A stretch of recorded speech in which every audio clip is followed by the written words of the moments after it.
And breathing pattern disorders such as hyperventilation, they have a profound change or impact on the human organism, and result in a variety of negative psychological, biochemical, neurological, and biomechanical influences and interferences capable of modifying each of these three subsystems. So our breathing is our main function that we have some voluntary control over, and by exerting control over our breathing, we can exert control over other functions. And if our breathing is off, it too is going to exert a negative feedback or a negative effect on different functions and systems of the body. So hyperventilation, of course, falls in with breathing pattern disorders, and hyperventilation is, of course, included in dysfunctional breathing. So what is it? And it's simply described as an increased rate of ventilation, or the rate of carbon dioxide exhalation exceeds the rate of its accumulation in the tissues. And the result is respiratory alkalosis. In other words, pH of the blood changes towards alkaline as a result of excessive breathing. So it's respiratory alkalosis. And it's characterized by the decrease in CO2. So when you're losing carbon dioxide, the pH of the blood increases, becomes more alkaline. You're aware of hyperventilation, breathing in excess of normal metabolic requirements, breathing too much, overbreathing. And explaining it to the general public, we talk about food, we talk about water, we talk about air, and we live without food for weeks, and we live without water for days, and we live without air for a few minutes. And everybody knows we should be eating a certain amount of food. We can eat too much, we can eat too little. We drink a certain amount of water, we can drink too much, we can drink too little. Nobody looks at air. Nobody looks at air. And the importance of a substance is determined by how soon the organism perishes when you switch it off. So if you switch off your breathing, you're not going to last very long. So it's very important when compared to food or water. And yet, if you go into your local bookstore and you go to the health section, you'll see books and books and books on diet. Diet this, diet that. And you go and you look for it on breathing, and you'll have a couple of books on yoga. And if it's Western yoga, it's encouraging deep breathing or big breathing, which is exactly the incorrect thing to be doing.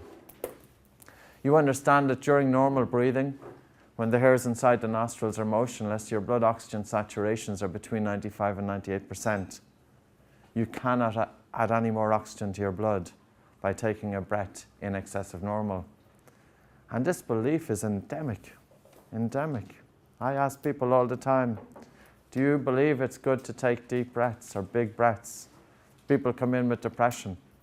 Yes, I go for a walk along the sea and I take in big breaths.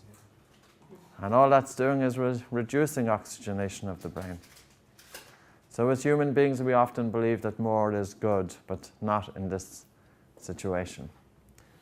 So hyperventilation induces vascular constriction. So basically blood vessels constrict, decreasing blood flow, as well as inhibiting transfer of hemoglobin of oxygen to the tissues and cells. So the oxygen dissociation curve, it shifts to the left, and the bond between oxygen and hemoglobin strengthens.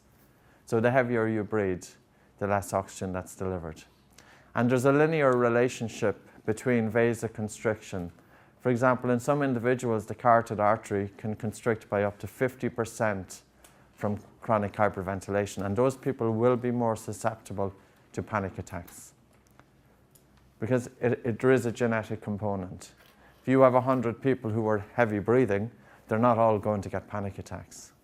Those with a stronger genetic predisposition towards reduced blood flow to the brain are more prone to panic, increased neuronal excitability, stress, anxiety, tension, etc.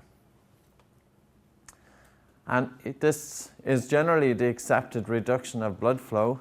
So you know that normal alveolar carbon dioxide is 40 millimeter of mercury pressure, and arterial normal carbon dioxide is 40 millimeter of mercury pressure. But every 1 millimetre decrease of CO2 reduces blood flow to the brain by 2%. And it's a linear reaction. So the heavier you're breathing, and many people will experience that they feel dizzy if they start heavy breathing. To take 5 or 6 big breaths, they start feeling lightheaded. Or those people who talk for a living, they may have an occupation such as talking, or for instance, they may be in sales, and they finish a day's work and they're absolutely exhausted. And they have no idea, why am I so exhausted? But of course, your talking promotes big breathing. And the heavier you breathe, the more carbon dioxide you get rid of. And there's reduced blood flow to the brain. So you would be far more exhausted talking for a day than going out and doing a day's physical work. In actual fact, you'd be energetic from moving your muscles and doing hard physical labor for a day than from talking. And yet, nobody looks at how you breathe during your talking. So symptoms may present symptoms related to virtually any organ or system. This is taken from Claude Lomb, a paper called Hyperventilation and Anxiety State. It can affect the thyroid, cardiac, the gastrointestinal, the respiratory, the central nervous system, leading to much fruitless investigation. So you have a group of patients going from doctor to doctor, and they have these symptoms, and the doctor gives them various tests, and the tests come back as negative. And now the person is more anxious than they were before because they think they have a condition that's incurable by modern science. And all that's happening is that they're breathing too much. So we're looking at it, everything from a complicated point of view, and sometimes the most simple things are really what we should be looking at. So the accumulation of a dossier is more remarkable for size than for clinical relevance. It's called the fat file syndrome.